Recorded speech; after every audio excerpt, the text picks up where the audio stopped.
اوعى تفتكر انك لو ما اشتريتش حاجة دلوقتي هتندم بعدين، او لو ما اتجوزتش دلوقتي او حتى ما اتجوزتش دلوقتي هتتعبوا في المصاريف بعدين.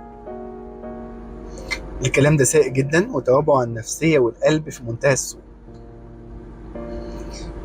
اوعى تخلي كلام الناس وتخلي الدنيا وتقلباتها تنهش في قلبك وتسلب سلامك النفسي وراحة أعصابك وتخليك دايما عايش في توتر مستمر إنك أنت تلحق قبل ما تتعب بعدين.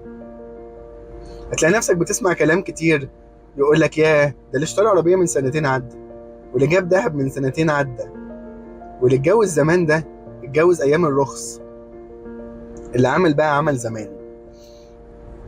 لكن أحب أقول لكم إن اللي بيقول كده مش عارف ربنا ومش عارف قوانين الطبيعة البشرية والإلهية، لأن اللي يعرف ربنا وأوصافه وأفعاله هيملك اليقين إن لكل شيء من عند ربنا ليه وقته، وخزائن ربنا لسه مليانة، هي خزائن امبارح، هي خزائن بكرة، هي خزائن النهاردة.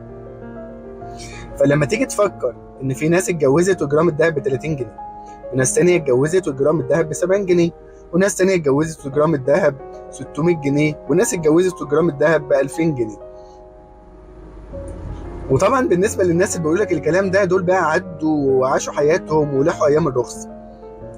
لكن عايز اقول لك ان ربنا هو اللي اتكفل بال30 واتكفل بال70 واتكفل بال600 وبال1200 وبال2000.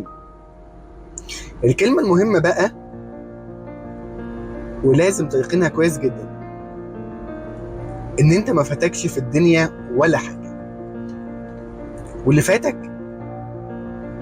يتعوض، وكل حاجة في الدنيا بتروح وتيجي، وان ربنا بيبعت الخير والرزق على قد الظروف الحياتية.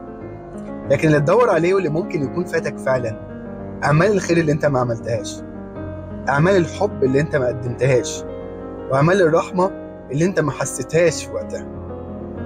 فانت شاغل بالك كتير بالحاجات اللي فاتتك اللي هي اصلا بيديرها ربنا وبينظمها ربنا، لان ربنا اللي بيدير الكون وبيضبط الكون وبينظم كل حاجة، وناسي اللي هو ممكن فعلا يفوتك طوال الايام اللي فاتوا. هل انت ابتسمت لحد محتاج ابتسامة؟ هل انت شجعت حد ودعمته وفي وقت هو كان محتاج تشجيع؟ هل انت رفعت حد في وقت كان هو واقع؟ هل انت احترمت انسان ضعيف ومكسور عشان تمسكه وتجبر ايده؟ هو ده بقى اللي فاتك. فما تشغلش نفسك كتير يا ترى فاتني ايه وباقي ايه.